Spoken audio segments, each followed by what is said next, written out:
사람들은 다 복받기를 원합니다. 복받기 싫어하는 사람은 이 땅에 아무도 없을 것입니다.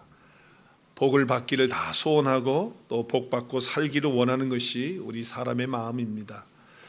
우리가 하나님을 믿고 교회에 나와서 신앙생활하는 궁극적인 목적도 복을 받는 것입니다. 누가 여러분에게 당신은 왜 신앙생활합니까? 당신은 왜 예수 믿습니까? 당신은 왜 온누리 교회 나가십니까? 하면 여러분 뭐라고 대답할 것 같아요? 여러분 같으면. 네, 저는 복받기 위해서 신앙생활하고 온누리 교회 나갑니다 라고 이렇게 말할 것 같습니다.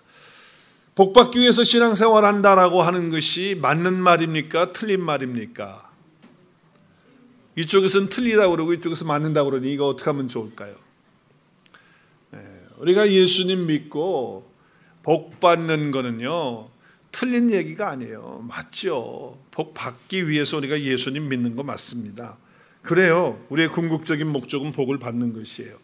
여러분의 신앙의 궁극적인 목적은 복 받는 거예요. 왜 신앙생활 하십니까? 그럼 복 받기 위해서 신앙생활 합니다라고 했을 때 그 말이 틀린 말은 아닙니다. 맞는 말입니다. 왜냐하면요, 하나님께서 인간을 창조하시고 특별히 아담과 하와를 창조하신 후에, 여러분 아담과 하와를 만드신 날이 몇 번째 날입니까? 6번째 날이죠. 그리고 7번째 날이 무슨 날이에요? 쉬는 날이네. 안식일이네.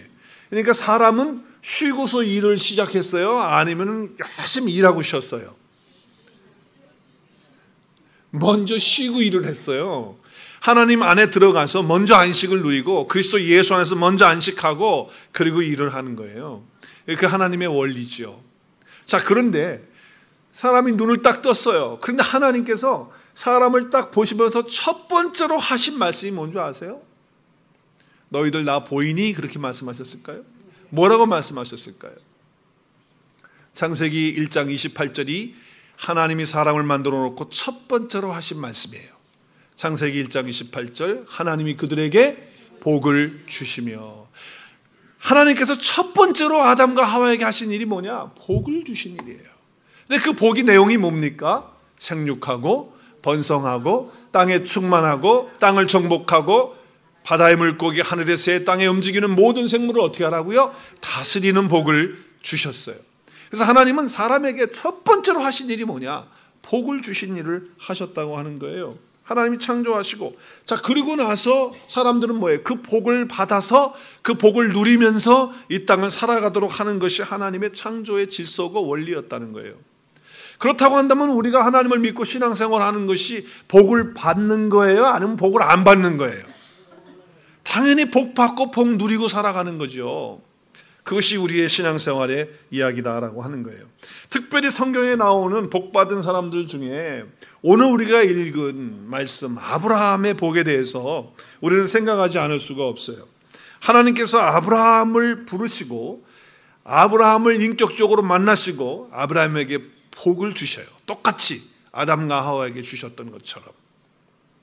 자, 그런데 우리가 어떻게 보면 아브라함은 하나님을 인격적으로 만나고 또 하나님과 함께하는 어떤 최초의 믿음의 사람이다라고 이렇게 말할 수 있어요. 물론 아브라함 이전에 아벨도 있었고요, 또 에녹도 있었고요, 그리고 노아 같은 사람, 믿음의 사람들 다 있었습니다. 그럼에도 불구하고 아브라함이 우리의 믿음의 조상이 되고 또 우리의 지금의 신앙생활함에 있어서 아브라함이 어떤 우리의 믿음과 밀접한 관계가 될 수밖에 없는 이유가 있어요. 그것은 하나님께서 아브라함을 통해서 언약하시고 약속하시고 복을 주시는 사건 때문에 그렇습니다. 똑같이 하나님이 그들에게 복을 주신 것처럼 아브라함에게 복을 주심으로 시작하기 때문에 그런 거예요. 그래서 지금 우리가 창세기 12장에 아브라함을 부르시는 얘기, 복을 주시는 이야기를 이제 신약에 와서 어떻게 설명하고 있냐면요, 로마서 4장에 보겠어요. 로마서 4장 16절 말씀을 우리 한번 같이 읽었으면 좋겠습니다. 그러므로 상속자가 되는 그것이 은혜에 속하기 위하여 믿음으로 되나니 이는 약속을 그 모든 후손에게 굳게 하려 하심이라.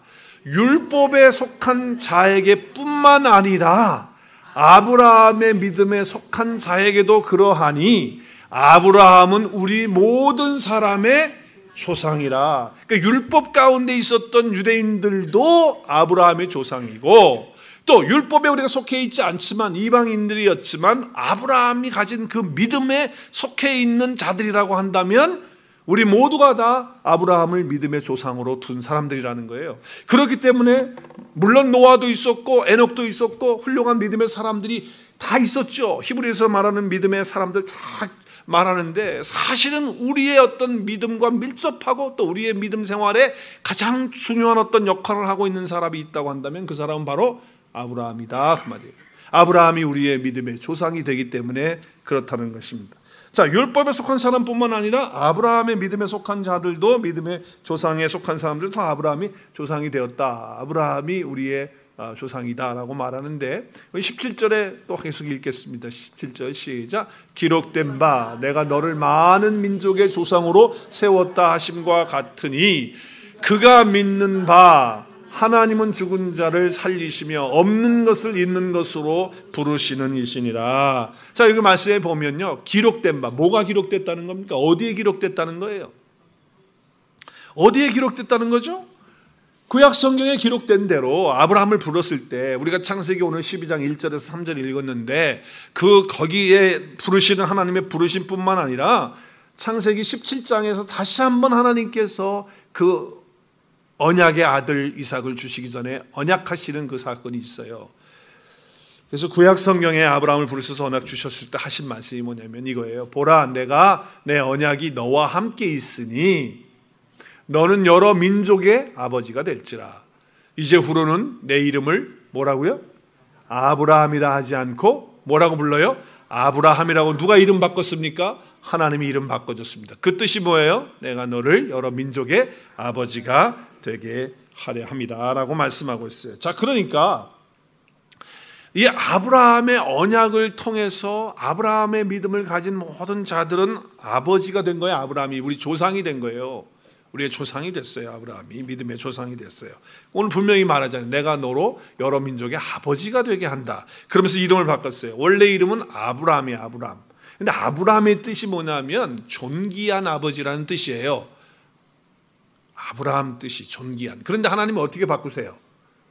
아브라함으로 바꿔요. 아브라함이라고 하는 것은 그 뒤에 나오잖아요. 무슨 뜻이라고요? 많은 사람의 아버지, 열국의 아버지가 되는 거예요. 그래서 아브라함으로 바꾸는 거예요. 그래서 우리가 예수 그리스도 안에 있으면, 하나님을 믿는 믿음 가운데 있으면 아브라함이 열국의 아버지가 돼서 우리의 조상이 되는 거예요. 그렇기 때문에 우리는 믿음 생활하면서 아브라함과 우리와의 관계는 정말 밀접한 관계고 끊을 수 없는 그런 관계가 된다라고 하는 거죠. 물론 혈통적으로는 유대인들의 조상이 될 수 있겠지만, 그렇지만 하나님의 언약 가운데서는 우리가 아브라함의 조상이 또 될 수 있다라고 하는 것이죠. 하나님과 인격적으로 만나서 교제하면서 하나님의 언약 받고 그것이 이루어질 때까지 믿음 가지고 지키면서 산 사람이기 때문에 아브라함과 맺은 그 언약 가운데 예수 그리스도의 복음이 그 가운데 들어있는 거예요. 여러분, 아브라함이 받은 그 언약은요, 그냥 언약이 아니에요. 하나님이 아브라함에게 복을 주실 때 그냥 복이 아니에요. 그 복에 대해서 설명을 합니다. 여러분, 복이 다른 복이 아니라 다른 사람을 축복해 주는 복이라고 하는 것을 우리가 말씀을 통해서 볼 수가 있어요. 오늘 본문 말씀에 보면 내가 너로 큰 민족을 이루고 내게 뭐예요? 복을 주어. 그래서 뭐가 되는 겁니까? 너는 복이 될지라, 이렇게 얘기하고 있어요. 너는 복이 될지라. 여러분, 여기 오늘 우리 성경은 지금 개역 개정 성경을 보고 있어요. 그런데 이 개역 개정 전에 개역 성경을 봤잖아요, 우리가 다. 근데 그 개역 성경이 사실은 조금 더 잘 된 것 같아. 그러니까 개역을 했다고 해서 다 좋은 것 같지는 않아요. 아무튼 어찌됐든지 간에 복이 될지라 그랬는데, 개역 개정의 그 개역 성경에 보면 어떻게 되어 있냐면 복의 근원이 될지라라고 이렇게 되어 있어요. 근데 개역 성경뿐만 아니라 최근에 번역된 새 번역이나 우리말 성경도 복의 근원이라고 그렇게 얘기를 했는데, 우리가 지금 읽고 있는 개역 개정에서는 뭐라고 말했냐면 그냥 너는 복이 될지라 그랬어요. 근데 사실은요, 이게 복의 근원이 될지라가 더 맞는 것 같아요. 물론 원어적으로 보면, 히브리어에도 보면 이 히브리어의 복이 뭐냐면 베라카가 복이에요. 근데 이 복인데 사실은 복의 근원이란 말이 아니에요. 이 뜻은, 베라카라고 하는 뜻은 그냥 복이고 축복이고 이렇게 해석을 할 수밖에 없는 단어예요. 그렇기 때문에 사실 복이 된다라고 이렇게 번역을 해도 틀린 건 아니에요. 그렇지만 왜 복의 근원이 더 맞는 것 같냐면 그 뒤에 3절 마지막 부분에 연결되어지는 부분 때문에 그래요. 자, 보세요. 너는 복이 될지다 보다도 너는 복의 근원이 될지다. 왜 그러냐면은 땅의 모든 족속이 3절 마지막에 뭐라고 그래요? 모든 족속이 너로 말미암아 복을 얻을 것이라는 거예요. 자, 그렇다고 한다면 내가 복의 근원이 되어야 다른 사람에게 복을 줄 수 있고 또 복을 나눌 수 있는 거잖아요. 근데 내가 그렇지 못하면 어떻게 복을 나눠주고 그럼 나눠주고 나면 난 아무것도 없는데 이렇게 될 수가 없는 거예요. 그렇기 때문에 오늘 여기에 말씀을 통해서 볼 때, 앞뒤 문맥을 통해서 볼 때 복의 근원이 되는 것이 더 합당한 번역이 되지 않을까 이렇게 생각이 되어집니다. 자, 그렇기 때문에 땅의 모든 족속이 너를 통해서 복을 받는다라고 하는 이제 그런 얘기인데, 이것을 영어 성경으로 보니까 우리 NIV에는 똑같이 그냥 will be blessed through you. 그래서 너를 통해서 그냥 복을 받는 자가 되고 그렇게 되는 것으로 설명을 했잖아요. 근데 사실은 다른 영어 성경에 보니까, NLT라고 하는 영어 성경에 보니까 어떻게 되냐면 you will be a blessing to others가 돼 있어요. 그러니까 다른 사람들에게 축복이 되는 존재가 되는 거예요. 이제 그런 얘기죠. 그렇기 때문에 오늘 여기에 그냥 복이 된다라고 하는 것보다는 복의 근원이 된다라고 하는 것이 더 맞는 그런 번역이라고 여겨지는 것입니다. 아브라함을 다른 사람을 위한 축복으로 만들겠다는 것이 하나님의 지금 언약이에요. 그러니까 하나님의 언약이라고요. 그러니까 그냥 복이 되는 것이 아니라 다른 사람을 복 있게 하는 복의 근원이다라고 하는 말씀이죠. 우리가 많이 쓰는 말 중에 축복의 통로라고 하는 말을 많이 써요. 노래도 나와 있어요. 축복의 통로. 그리고 저도 여러분을 위해서 기도할 때, 또 성도님들 또 위해서 기도할 때, 또 나 자신을 위해서 기도할 때도 하나님 아버지, 이 성도님을 축복의 통로로 사용해 주십시오. 이렇게 기도를 많이 했어요. 그리고 저 자신을 위해서도 축복의 통로가 되게 해달라고 그렇게 기도를 했습니다. 그런데 오늘 말씀을 통해서 볼 때 축복의 통로라고 하는 말보다는 복의 근원이 더 합당한 그런 말 같아요. 왜냐하면 축복의 통로는 나를 통해서 복이 다 흘러가지고 다른 사람에게 다 간다는 그런 얘기죠. 여기는 약간 느낌이 어떤 느낌이냐면 다 흘러가고 나한테는 남는 게 하나도 없다는 느낌을 받는다 그 말이에요. 통로는 그렇잖아요. 통로니까 나한테는 없어, 아무것도 없어, 다 보내주고. 그러니까 나는 아무것도 없는 그런 것이 된다라고 하는 그런 것 때문에 조금 마음이 좀 섭섭한 느낌이 들어요. 안 그래요? 여러분 안 그러십니까? 물론 흘러가면서 통로에 부스러기 가루 같은 정도는 나한테 좀 올 수도 있겠지만, 자, 그러니까 여러분 우리가 이 축복의 통로라고 하는 그 포커스는 지금 뭐예요? 나보다도 다른 사람한테 다 가는 거죠. 나는 도구일 뿐 나를 통해서 흘러가는 것인데 그 사람에게 다 가는 거예요. 그런데 지금 하나님께서 아브라함에게 오늘 이 말씀을 통해서 말씀하시는 그 내용의 포커스는 다른 사람이 아니고 아브라함에게 복의 근원이 된 아브라함에게 초점이 가 있어요. 포커스가 아브라함에게 가 있지 다른 사람에게 가 있는 게 아니에요 지금. 그렇기 때문에 오늘 아브라함을 축복하는 블레싱의 그런 이야기가 된다라고 하는 것이죠. 그러니까 축복의 통로라고 하는 그런 말보다는 복의 근원이라고 하는 것이 더 훨씬 좋다는 거죠. 저와 여러분은 복의 근원이 다 되신 줄로 믿으시기를 바랍니다. 네, 이제부터는 축복의 통로라기 하기보다는 복의 근원으로서 삶을 살아야 돼요. 왜냐하면요, 보세요. 내가 하나님의 복의 근원이 딱 되면 그러면 내가 흘려보내주잖아요. 이 복을 흘려보내주면 복의 근원은 뭐냐면요, 흘러가고 나면 나한테 또 샘 쏟듯이 또 올라오는 거예요. 그러면 또 나눠주는 거예요. 끝없이 나눠줄 수 있는 게 복의 근원이에요. 할렐루야. 계속 올라오는 거예요. 계속 또 말씀이 올라오고 은혜가 올라오고 축복이 올라오고 계속 하나님이 그 공급하시는 역사가 오는 거예요. 그러니까 그걸 그냥 보내주는 거죠. 그러면 또 나는 또 넘치고 나도 넘쳐야지. 보내주고 난 바짝 말라가지고 그냥 다 주고 가면 되겠어요? 나도 풍성해야지 계속. 나눠 줘도 더 풍성하고 또 줘도 풍성하고. 그게 복의 근원이란 말이에요. 이게 진짜 복이라는 거죠. 그렇기 때문에 여러분, 신앙생활은 복 받는 거예요. 그리고 그 복을 다른 사람에게 나누어 주어서 복의 근원의 삶을 사는 것이 신앙생활이다, 그 말이죠. 그렇기 때문에 여러분, 혹시 지금까지 인생을 잘못 설계해온 사람이 있다면 지금 바꾸세요. 나도 모르게 세팅이 잘못된 사람들이 있을 수 있어요. 나만을 위해서 인생을 살겠다. 내 인생은 내 인생이니까 그래서 나는 받아 누리기 위해서, 그래서 축복의 마지막 그런 어떤 그 부분이 나로 끝나는 거예요. 모든 걸 하나님이 주시면 내가 받고 끝내. 더 이상 가지를 못하는 거예요. 만약에 그런 자리에 있었다고 한다면 오늘 말씀을 들으면서 나는 복의 근원이기 때문에 쫙 열어가지고 쫙 뿜어주고 계속 보내주면서 또 나는 또 어떻게 계속해서 올라오고 복받는 그런 복의 근원으로 여러분의 그런 신앙관을 싹 바꾸시는 오늘 정말 축복이 넘치는, 또 하나님의 그런 은혜가 넘치는 그런 예배가 될 수 있기를 바랍니다. 여러분, 우리가 복의 근원으로서 복받은 사람으로서 신앙생활을 해야 돼요. 기도의 내용도 그렇고 우리의 삶의 헌신도 그렇고 삶의 모든 꿈도 그렇게 바꾸세요. 나만이 아니에요. 이제는 나도 복의 근원이 됐기 때문에, 이제는 내가 복의 근원이기 때문에 이제 넘치는 삶으로 다른 사람에게 주는 그런 자리에 가야 된다는 거예요. 이것이 바른 믿음이라고 하는 거예요. 자, 그러면 생각할 것이 있어요. 복의 근원이라고 했는데 그럼 그 복이 뭐냐라고 하는 거예요. 그 복이 뭐냐? 자, 복이라고 하면 우리 하는 모든 일들이 잘 되는 거죠. 왜 하면은 아무도 안 되네. 우리가 하는 모든 일이 다 잘 되는 거죠. 소유가 많아지는 거죠. 아니, 그래요, 안 그래요? 건강하게 사는 거죠.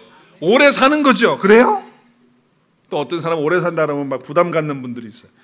자기 자녀가 잘 되고 자손이 잘 되는 거, 이게 다 복 맞아요. 복 맞아요. 복 아니라고 말할 수 없어요. 복 맞아요. 그런데 진정한 의미에서 복은요, 절대로 결과가 아니에요. 성경에서 말하는 복은 결과가 아니에요.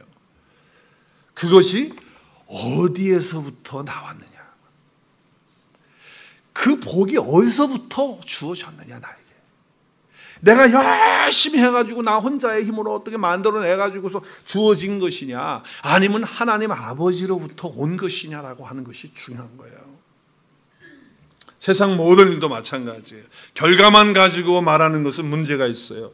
근원이 바르지 않기 때문에, 어디서 온 건지 모르기 때문에 그 결과를 끝까지 막 유지하려고 하고 이제 이러는 상황 속에서 문제가 되는 거예요. 여러분, 복을 추구하는데 결과만 추구한다고 생각해 보세요. 이게 보통 심각한 문제가 아닙니다. 이건 세속적인 거 되는 것이고 기복적인 신앙이 되는 거예요. 복 자체를 구하는 것이 잘못된 것이 아니라 그 복이 어디서부터 온 것을 내가 구하고 있느냐라고 하는 것이 잘못됐기 때문에 문제가 되는 거예요. 하나님은 세상에 이미 많은 복을 주셨어요. 예수 그리스도 안에 복을 다 주신 줄로 믿으시길 바랍니다. 다 주셨어요. 끝났어요. 그리고 일반적인 복도 주셨어요. 햇빛도 주시고요, 비도 주시고요, 잔잔한 바람도 주시고, 공기도 주시고, 땅도 주시고, 모든 것 다 주셨어요. 곡식 주셨어요, 안 주셨어요? 건강도 주셨어요. 이 세상에 누리고 있는 것 다 하나님의 일반적인 복입니다. 다 주신 겁니다. 그런데 이 복은요, 한번 따라하겠습니다. 지금까지 이야기한 복은, 더 크게, 지금까지 이야기한 복은 그림자와 같은 복입니다. 실체가 아니에요. 그림자 같은 복이에요. 그럼 진짜 복은 뭐냐? 음식으로 말하면 정식으로 먹는 어떤 그런 식사가 아니라 간식처럼 먹는 거예요. 우리 백장로님 제일 싫어해요. 간식 같은 거는 기도 안 하고 드신대. 그냥 정식으로 드셔야 돼요. 정식으로. 네. 사람에게 가장 필요한 것은 하나님의 존귀한 성품에서 나오는 복입니다. 정말 그렇습니다. 우리가 하나님께 받아야 될 가장 귀한 은혜, 그 복은 생명을 주는 그 생명이 어디서 옵니까? 하나님의 사랑과 용서에서 옵니다. 거기서 와요. 그래서 만약에 어떤 사람이 죄 때문에 죄수가 되어가지고 감옥에 갇혔다고 생각하십시다. 자, 그러면 그 감옥에 갇혀있는 그 사람에게 있어서 가장 큰 복은 뭡니까? 맛있는 음식 진수성찬 차려가지고 갖다 주는 것도 복은 되겠죠. 왜? 감옥에서는 잘 못 먹는데 그렇게 맛있는 거 갖다 주니까. 또 감옥에서 잘 옷도 못 입잖아요. 근데 아주 그냥 뭐 구찌, 나이키 뭐 이런 거 이름에 있는 거 다 해가지고, 또 핸드백 그거 제가 자주 얘기하는데 이제 안 할 거예요. 그 얘기 이제. 그거 갖다가 주고 막 그래가지고 그렇게 하면 그거 복이 되죠? 되기는. 안 됩니까? 근데 그건 진짜 복이 아니에요. 진짜 복은 뭐예요?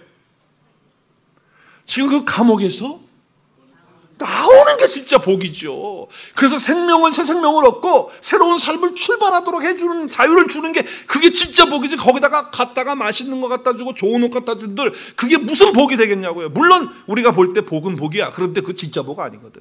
진짜 복은 그 감옥에서 나오게 해서 새로운 삶을 살도록 해주는 게 진짜 복이란 말이에요. 우리가 죄 가운데 여전히 있는데, 사망 가운데 여전히 있는데, 거기다 대고 뭐 세상에 있는 거 좋은 거 다 갖다 준들, 그게 진짜 복이 되겠냐 그 말이에요. 생명을 얻게 해주고, 그리고 그거 감옥에서 거기 묶여있는 그 죄악에서 풀어주고 자유를 주고, 그래서 참 새 생명의 길을 줄 수 있는, 그게 진짜 복이지. 그래서 에베소서 1장 3절에 보면 이런 말씀하세요. 우리 함께 읽겠습니다. 시작.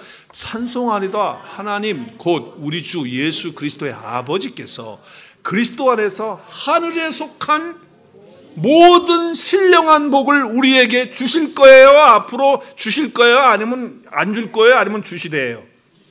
주셨어요? 앞으로 주실 거예요? 주셨어요. 어디 안에서? 그리스도 예수 안에서 이미 주셨어요. 뭘? 그 신령한 복, 영적인 복, 생명을 얻는 복, 진짜 복, 진짜 복. 자, 그 복에 대해서 설명을 해요. 계속해서 뭐라고 설명합니까? 창세전에 그리스도 안에서 우리를 택한 게 복이라는 거예요. 할렐루야. 그 앞에 흠없이 거룩하게 우리를 이렇게 만드시기 위해서 그렇게 하셨다는 거예요.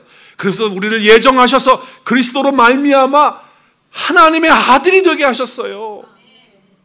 뿐만 아니라 우리를 그냥 거저주시는 그런 은혜의 영광에 찬송할 수 있도록 하기 위해서 그리스도 예수 안에서 은혜의 풍성함을 따라서 예수 그리스도의 그 십자가의 피로 우리를 속량하시고 우리를 사셨어요. 죄사함 얻는. 그래서 사망에서 생명으로 더 이상 죄와 사망 가운데 있지 않도록 하신 거예요. 이게 복음이죠. 이게 복이죠. 이게 복이죠. 이런 은혜와 축복을 우리에게 주셨다는 거예요. 이게 어디에 주는 것이냐? 아브라함이 주시는 그, 하나님 주시는 그 복 안에 이게 들어있던 거예요. 이게 들어있던 거라.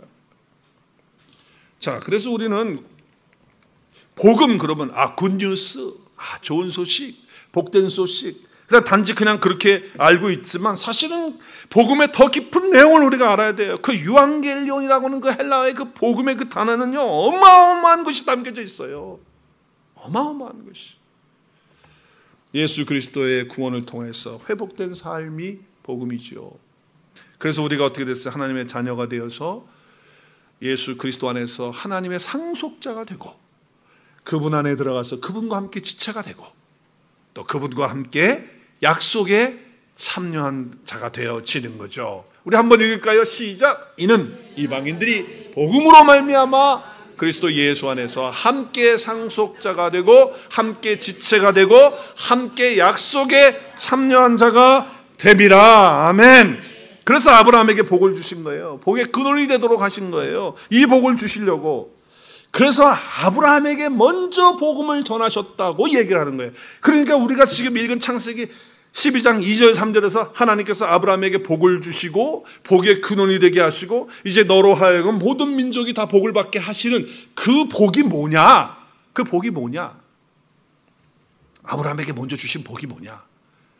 갈라디아에서 정확하게 설명하고 있습니다. 갈라디아서 3장 8절 말씀을 같이 천천히 읽겠습니다. 여러분 이 말씀을 잘 아셔야 됩니다. 그래야 오늘 읽은 창세기 12장 2절 3절 말씀이 이해가 되는 거예요. 이해가 되는 거예요. 자, 한번 읽겠습니다.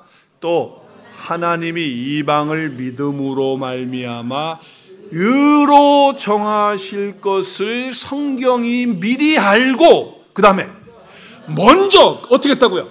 아브라함에게 뭘 전해줬어요? 복음을 전하되 모든 이방인이 너로 하여금 말미암아 어떻게, 너로 말미암아 뭘 받아요? 복을 받으리라. 지금 창세기 12장 2절 3절의 말씀은요, 이 말씀으로 결론이 되는 거예요. 그러니까 아브라함에게 주신 복은 뭡니까? 복음이에요. 그게 복음. 아브라함에게 복음을 전하신 거예요. 그래서 그 복음으로 말미암아 아브라함이 복을 받고 이제 모든 이방 사람들까지도 다 그 복음 안에서 복을 받는 어마어마한 축복을 주신 거예요. 이제 이 복을 어떻게 하라는 겁니까? 다른 사람에게 축복하며 나누어야 된다는 거예요. 자, 그래서 다시 한번 우리 큰 소리로 예수 그리스도와 함께 상속자 되었죠. 맞습니까? 하나님의 것, 나의 것 다 됐어요. 누구 안에서? 그리스도 예수 안에서. 이제 뭐 자꾸 달라고 안 해도 다 힘이 내 안에 있어요. 그 다음에 주님과 함께 한 몸 이루었어요. 그리고요, 구약에서 계속 아브라함에게 약속하셨고, 그리고 믿음의 조상들에게 약속하신 그 모든 약속들이 다 누구의 것이 됐어요? 내 것 다 됐어요. 믿으십니까? 이게 복음이에요. 이게 복음. 이게 아브라함을 복 주신 복의 근원이 되는 거예요. 복의 근원이. 자, 약속에 참여한다라고 하는 것은요, 말씀에 보면은 히브리서의 말씀에서 이렇게 말씀하세요. 하나님이 아브라함에게 약속하실 때 가르쳐 맹세할 자가 자기보다 더 큰 이가 없기 때문에 하나님은 자기 자신을 가르쳐서 맹세를 하세요. 그러면서 뭐라고 말해요? 내가 반드시 너에게 뭘 줘요? 복을 주고, 한 번만 줘요? 또 복을 주고, 그리고 너를 번성케 하고 또 번성케. 할렐루야. 이같이 오래 참아 약속을 받았어요. 이 약속이 아브라함은요, 아브라함 때 보질 못했어요. 아브라함 때 못했어요. 아브라함이 한참 하나님 나라 간 후에, 한참 후에 이 약속들이 다 이루어지고 지금 이루어지고 있죠. 지금 어떻게 이루어지고 있어요? 어떻게 이루어지고 있죠? 오늘 어떻게 이루어지고 있어요? 이렇게 이루어졌잖아요. 큰 민족 이루고, 이름 창대케 되고, 번성케 되고, 그렇죠? 저주하는 자 저주하고 복주는 자 복주고 말이죠. 그래서 땅의 모든 족속들이 다 복을 얻는 그런 축복이 있게 된 거예요. 그러니까 여기는 단순히 육신적으로 자기의 씨를 확장하는 것이 아니고 하나님의 자녀들을 이렇게 번성하게 하고, 그리고 큰 민족이 되도록 그렇게 하시는 것을 누구를 통해서 하셨다? 아브라함을 통해서 하셨고, 그 복의 근원이 이제는 우리에게도 똑같이 복의, 아브라함의 후손은 똑같은 거니까 우리도. 그래서 아브라함의 그 복의 근원이 나도 이제 복의 근원이 돼서 이 일을 감당하도록 하나님이 복 주셨다는 것입니다. 아멘. 자, 그래서 주신 복이 뭐냐? 갈라디아서 3장 우리 말씀 보면, 너희가, 요한복음 15장 7절에 보면 너희가 내 안에 거하고 또 내 말이 너희 안에 거하는 엄청난 축복이 주어졌어요. 자, 그런데 그 전에 갈라디아서 말씀 하나가 빠졌는데요. 우리 갈라디아서 3장 14절에 보면, 이는 그리스도 예수 안에서 아브라함의 복이 이방인에게 미치게 하고 또 우리로 하여금 믿음으로 말미암아 성령의 약속을 받게 하려 하심이라. 아브라함에게 주신 복이 누구에게 오는 거냐면, 어디에서 받는 겁니까? 그리스도 예수 안에서 받는 것이 아브라함의 복이에요. 그리고 예수 안에서 주어진 복이 무슨 복이라고요? 성령을 받는. 성령을 받는다는 것은 그리스도의 영이 우리 가운데 오시는 것이니까 예수 그리스도가 우리 안에 들어오는, 예수 그리스도와 나와 함께 연합되어지는 엄청난 축복이 오는 거죠. 그래서 어떻게 됩니까? 번성하고 또 번성케 하고 또 복을 주고 또 복을 주는 그런 역사가 일어나는 것이죠. 자, 그렇기 때문에 우리는 어디 안에 들어가야 된다? 그리스도 예수 안에 거해야 된다는 거예요. 그리고 내 말이 너희 안에 거해야 된다는 거예요. 이 말씀에서 무엇이든지 원하는 대로가 먼저 눈에 들어오면 안 돼요. 그러면은 망하는 길이에요. 망하는 길. 한번 따라하겠습니다. 무엇이든지 원하는 대로. 이 말씀이 먼저 들어오면 망하는 길로 갑니다. 네, 이 말씀 먼저 들어오면 안 돼요. 뭐가 먼저 들어와야 되죠? 너희가 내 안에 거하고 내 말이 너희 안에 거하는 것이 먼저 들어와야 돼. 먼저. 이게 먼저 들어와야 돼요.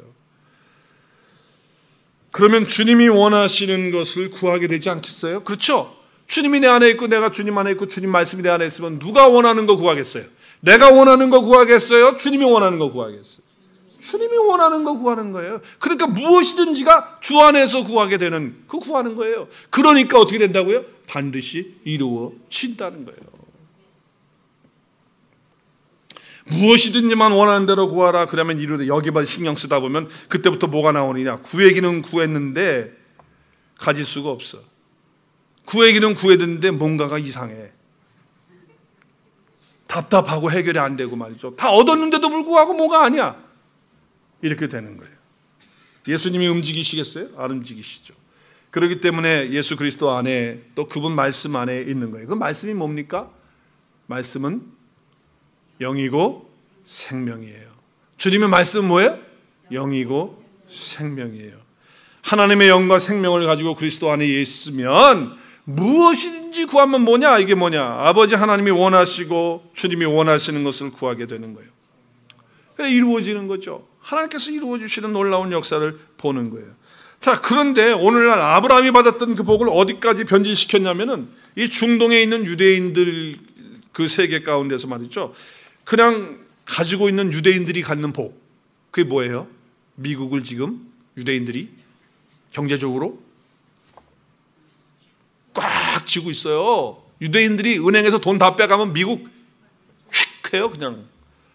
그러니까 그 유대인들 봐라. 하나님이 물질의 복을 줘서 이 미국을 좌지우지하는 흔드는 그런 아주 그냥 부자 사람들이 되지 않았느냐. 그러면서 아브라함의 복을 말이죠. 그렇게 변질시켜 놨다니까. 그건 변질이에요. 아브라함의 복 그런 복 아니에요. 전 세계의 경제를 움직이는 물질 축복을 우리도 받자. 할렐루야. 그러면서 아브라함의 복의 근원 여러분 되셨습니다. 유대인들이 지금 미국을 이렇게 장악하고 있고 이렇게 경제를 우리도 이 복을 받으시다. 할렐루야. 주여 삼창 샥샥샥.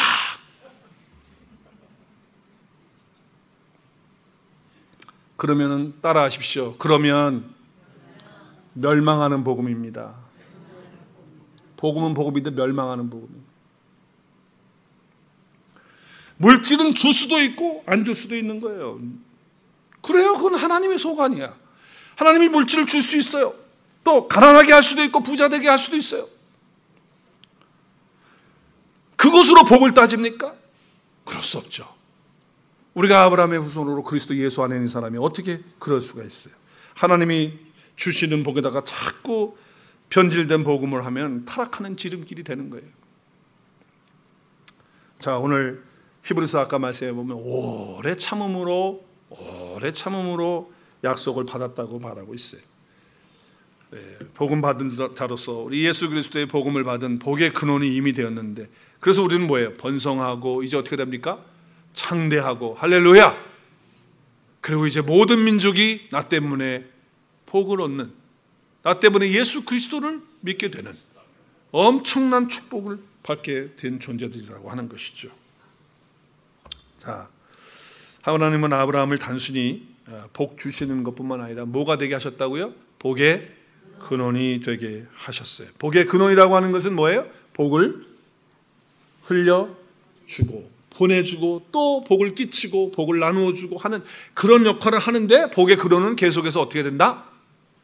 나는 쪼들고 메마르고 그냥 궁핍하고 그런 삶입니까? 퍼줬는데도 또 나눠줬는데도 흘려줬는데도 또 넘치고 또 넘치고, 이 복의 근원이 되다.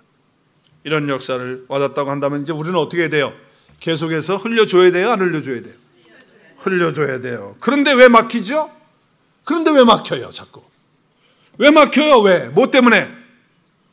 뭐가 문제예요? 예? 뭐가 문제예요? 뭐가 문제인데 자꾸 막히냐고요? 왜? 한번 따라하겠습니다. 나밖에 모르는 이기심 때문에 그렇습니다. 시작. 네, 나밖에 모르는 이기심 때문에 그래요. 여러분, 우리가 복을 구할 때 보세요. 정말 나를 위한 복이 아니고 내 가족만을 위한 복이 아니고 다른 사람을 위한 축복을 주기 위해서 복을 하나님께 구하는 것이라고 한다면 우리 속에 갈등이 없어요. 하나도 갈등 없어요. 정말 마음껏 하나님 앞에 복을 구할 수 있고요. 우리가 하나님 앞에 간구할 수 있어요. 그런데 가만히 보면 뭐예요? 이 모든 것들이 뭐예요? 물질, 여러분이 좋아하는 그 문구 있잖아요. 물질이 쌓을 것이 없도록 채워달라고 하는 거, 여러분 좋아하는 거예요. 그런데 그렇게 하긴 하는데 그게 전부 나와 내 새끼들을 위해서 하는 그런 거라고 한다면, 나와 내 새끼들만을 위해서 물질 쌓아놓는 기도를 한다고 한다면 이 기도는 잘못된 기도죠. 그런데 우리가 당당할 수 있는 기도가 있어요. 뭐예요? 하나님, 물질을 정말 쌓을 곳이 없도록 쌓아주십시오. 그럼 내가 하나님 나라를 위해서, 복음을 위해서 다 쓰겠습니다. 할렐루야. 그렇게 기도해 보세요. 그렇게 기도해 보세요. 그럼 자신감 있게 기도할 수 있지 않겠어요? 근데 여러분, 문제는 뭐냐? 하나님이 그렇게 주시면 여러분 마음이 바뀐다 그 말이야.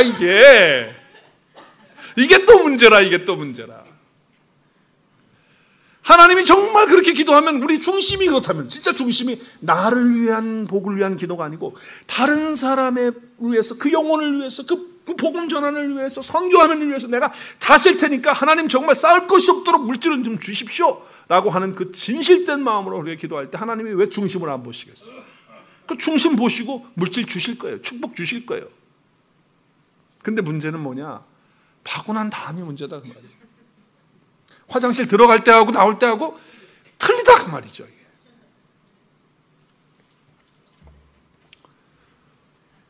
내가 그리스도 예수 안에 있다라고 하는 것, 그리고 또 복음의 그런 어떤 근원이 됐다라고 하는 것은요, 이제는 나눠주는 거예요. 복음을 전하고 정말 다른 사람에게 축복이 되어주는 그런 존재가 되기 위해서 저와 여러분을 복의 근원으로 하나님이 삼으신 줄로 믿습니다. 자, 그렇다면 이제 복의 근원이 됐으면 어떻게 살아가야 될까요? 오늘 설교 제목이 뭐예요?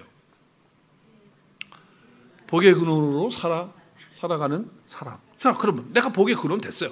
그럼 복의 근원으로 어떻게 살아갈 것이냐라고 할 때 실천적인 거 3가지만 말씀을 드릴게요. 3가지. 첫째, 예배자의 모범으로 살아가십시오. 어떻게 살아가라고요? 예배의 모범자로 살아가십시오. 우리가 예배의 대상은 하나님 한 분밖에 없습니다. 우리 하나님께만 예배를 드리는 거예요. 우리 하나님 앞에 예배를 드리는 것이 사실은 우리가 예배할 때만큼 가장 복 있는 상태는 없는 줄로 믿습니다. 정말 예배할 때 얼마나 그것만큼 복 있는 게 어디 있어요? 아브라함의 삶을 보면요, 어디를 가든지 예배하는 자가 됐습니다. 다른 사람이 예배하든 안 하든, 또 어떤 상황이 되었든지 간에 아브라함은 하나님 앞에 예배를 드렸어요. 여러분, 예배를 드린다고 하는 것은요, 단순히 그냥 나 혼자만의 어떤 예배를 드리는 것으로 끝나는 게 아니에요. 오늘도 우리가 이렇게 예배를 드리고 있는데, 이 예배를 드리는 이 순간 미국의 영적인 그런 어떤 분위기와 그런 상황이 우리가 예배 드리는 순간에 바꾸어지는 줄로 믿습니다. 이런 역사, 이런 능력이 예배자 가운데, 또 우리가 예배 드리는 가운데 나타나는 거예요. 아무것도 아닌 게 아니에요. 예배가 얼마나 중요한지 몰라요. 예배는 우리가 이렇게 주일날 나와서 예배 드리는 것만이 예배가 아니고 나의 삶의 현장이 다 예배죠. 직장에서, 가정에서, 모든 영역에서 하나님을 바라보고 예배하는 그런 예배를 드릴 때 나만 하나님께 예배 드리는 것이 아니라 그 예배를 통해서 주변의 환경과 주변의 상황을 다 새롭게 하고 바꾸는 역사가 예배를 통해서 일어나는 거예요. 그래서 예배의 모범자로 살아야 돼요. 아브라함은요, 하나님이 부르실 때 예배자로 부르시게 하기 위해서 어떻게 했냐면요, 그 아버지가 우상을 섬기는 자였어요. 아버지 이름이 뭐죠? 데라예요. 근데 데라는요, 우상을 만들어 놓고 우상을 팔고 그리고 우상을 섬기는 그런 가족의 사람이었어요. 그래서 그 아들들이었잖아요. 아브라함과 나홀과. 그렇죠? 그런데 하나님이 뭐라고 말씀하시는 거예요? 너는 내 고향과 친척과 아버지 집을 떠나야 된다는 거예요. 그 자리에서는 예배할 수가 없다는 거예요. 이제 그 우상을 버리라는 거예요. 그리고 하나님을 예배하라고 하는 거죠. 그래서 예배자로의 삶을 그를 살도록 하기 위해서 하나님이 불러내시는 거예요. 불러내시는 거예요. 그렇기 때문에 아브라함은요, 어떤 상황이 되든지 보세요. 이제 12장 2절, 3절, 4절에서 이게 쭉 가면서 이제 아브라함이 하나님 가라고 하는데 갈 바를 알지도 못하고 갑니다. 가는데 가는 곳마다 어떻게 하는 줄 아세요? 우리 한번 읽겠습니다. 8절 시작. 거기서 베델 동쪽 산으로 옮겨 장막을 치니 서쪽은 베델이요 동쪽은 아이라. 그가 그곳에서 여호와께 제단을 쌓고 여호와의 이름을 부르더니. 자, 가는 곳마다 어떻게 했어요? 그곳에서 하나님께 예배를 드리고 그리고 하나님의 이름을 부르는 그런 삶을 살았다는 거예요. 예배는 나 혼자의 문제가 아니라 하나님의 나라를 확장하는 것입니다. 여러분 아무리 힘들어도요, 여러분에게 주어지고 맡겨진 그 삶의 자리에서 예배자로서의 모범을 보이실 수 있기를 바랍니다. 그럴 때 여러분 복의 근원으로서 사는 사람의 모습이 나오는 거예요. 거기서 나오는 거예요. 거기서. 그 영향력이 거기서 나오는 거예요. 예배를 우습게 생각하지 마시고요, 교회 정한 예배 철저하게 참석하시고 주일 예배만이 아니고 정말 시간 내셔서 예배하세요. 그리고 여러분의 삶의 모든 것에서 예배의 모범을 삶의 예배로 보여주임으로 말미암아 복의 근원의 사람으로서의 합당한 삶을 사실 수 있기를 주의 이름으로 축복합니다. 두 번째는 뭐냐면요, 하나님께서 아브라함에게 언약을 하세요. 언약은 약속이에요.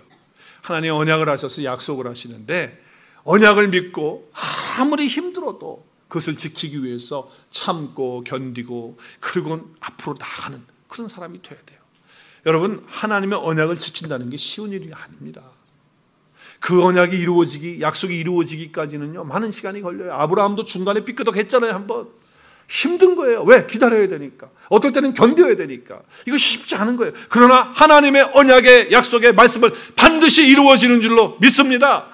그 믿음으로 그 언약을 붙들고 나가는 그런 신앙의 삶의 모습이 바로 복의 근원의 사람으로 사는 삶이라는 것. 하나님의 약속은요, 하나님의 자녀들이 받는 것입니다. 그렇기 때문에 여러분, 남편에게 어떤 하나님의 약속이 주어졌어요? 그러면 그 약속의 그 축복은, 그 언약의 축복은 아내가 받는 것이고 또 그 자녀들이 받는 거예요. 아내가 하나님의 언약을 받았어요? 그러면 함께 하고 있는 남편이 그 언약의 축복을 받는 것이고 그 자녀들이 축복을 받는 거예요. 여러분이 섬기는 이 교회가 하나님의 언약을 받았어요? 그러면 이 교회에 속한 모든 성도들이 하나님의 언약의 축복을 받을 뿐만 아니라 이 아틀란타 지역이 하나님의 은혜와 축복을 받는 줄로 믿습니다. 그 언약 때문에 그러는 거예요. 그렇기 때문에 여러분, 아무리 힘들어도 그 언약이 이루어질 때까지 아브라함처럼 끝까지 믿음으로 그 언약 붙들고 살아가는 복의 근원의 삶을 사실 수 있기를 주의 이름으로 축복합니다. 그것이 두 번째 우리가 적용해야 되는 거예요. 마지막 세 번째는요, 우리의 삶에는 영적인 전쟁이 치열합니다. 그 영적 전쟁 가운데서 이기는 삶을 살아야 복의 근원으로의 삶을 살아갈 수가 있어요. 맨날 패배해가지고 코피 질질 흘리고 다리 부러져가지고 있고 맨날 쩔뚝거리고 앉아있는데 그게 무슨 복의 근원으로 살 수 있겠어요?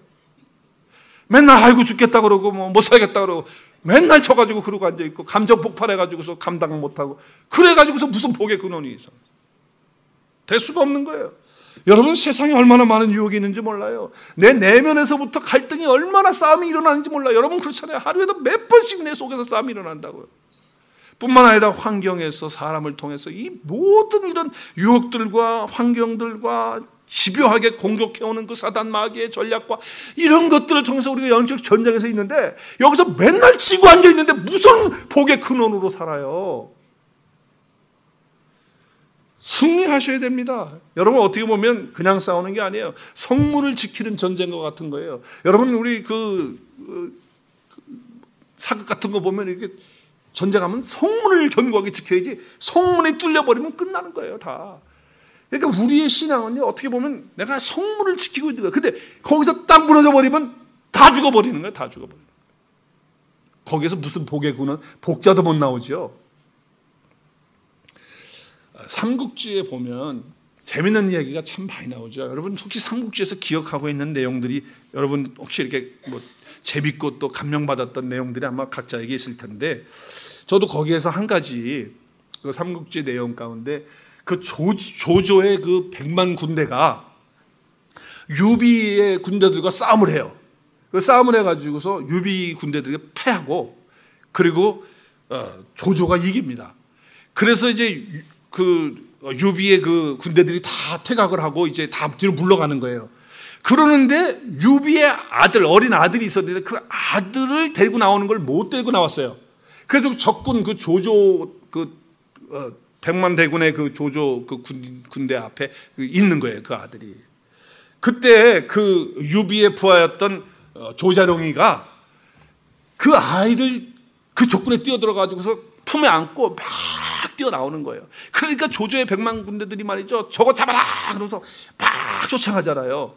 실제로 100만 군대인지 뭔지는 모르겠지만 하여튼 뭐 숫자가 그렇게 많다고 하니까 뭐 삼국지는 좀 뻥이 많으니까 그냥 그렇게 이해하시고 들으시면 돼요. 그래서 그 조조의 100만 군대가 탁 왔는데 그 가지고 그냥 조자룡이가 뛰었어요. 뛰는데 막 오는 거예요. 그런데 장비가 말이죠. 그 장판교라고 하는 다리에 딱 버티고 서가지고서 그 조조의 100만 군대가 오는데 나를 넘지 않고는 나를 죽이지 않고는 넘어갈 수 없다 막 이렇게 딱 버티고 있는 거예요. 그랬을 때 조조의 100만 군대가 말이죠. 그 장비가 서 있는 그 모습 앞에 쫄아가지고 다 돌아갔다는 그런 이제 얘기잖아요. 근데 저는 그걸 보면서 장비, 야, 정말 대단하다. 어떻게 보면 내가 장비 같은 그런 사람이 돼야 되지 않겠는가 하는 그런 생각을 해봐요. 여러분, 우리가 정말 어떤 영적 전쟁 가운데서 내가 홀로 어떨 때는 있어요. 그렇지만 나를 무너뜨리러는 갈 수 없다 말이지. 나는 여기서 지면은 나만 지는 게 아니고 다 지는 거기 때문에 나는 질 수 없다라고 하면서 버틸 수 있는 그런 어떤 믿음의 용장들이 다 돼야 되지 않겠는가. 아멘. 할렐루야. 아멘. 여러분 왜 그러냐면요, 내가 무너지면 내 가정 무너지는 거예요. 내가 무너지면 내 공동체가 다 같이 무너지는 거예요. 이 영적 전쟁 싸움에서 말이죠, 이기는 것은 이 복의 근원으로 사는 사람 가운데 가장 중요한 역할이다 생각을 합니다. 네, 말씀을 마치겠습니다. 네, 우리 복의 근원이 된 우리들은 오늘 세 가지. 첫째는 예배 모범자로서 하나님 앞에 그렇게 서실 수 있기를 바라고요. 그리고 정말 하나님의 언약은 반드시 이루어지니까 조금 더뎌져도 힘들어도 끝까지 그 약속 붙들고 나가실 수 있길 바라고, 그리고 정말 영적 전쟁에서 말이죠, 나는 정말 피 흘리기까지 내가 싸우겠다. 그리고 나는 패배할 수 없다. 나는 예수 그리스도 붙들고 예수 그리스도의 말씀 안에서 나는 주 안에 있기 때문에 지는 사람이 아니다 말이죠. 그러면서 날마다 영적 전쟁에서 승리함으로 하나님이 우리에게 주신 복의 근원을 잘 감당해서 다른 사람들을 복음으로 그 말씀으로 살려내고 또 전도하고 선교하는 저 여러분이 되고 우리 교회가 될 수 있기를 주의 이름으로 축복합니다.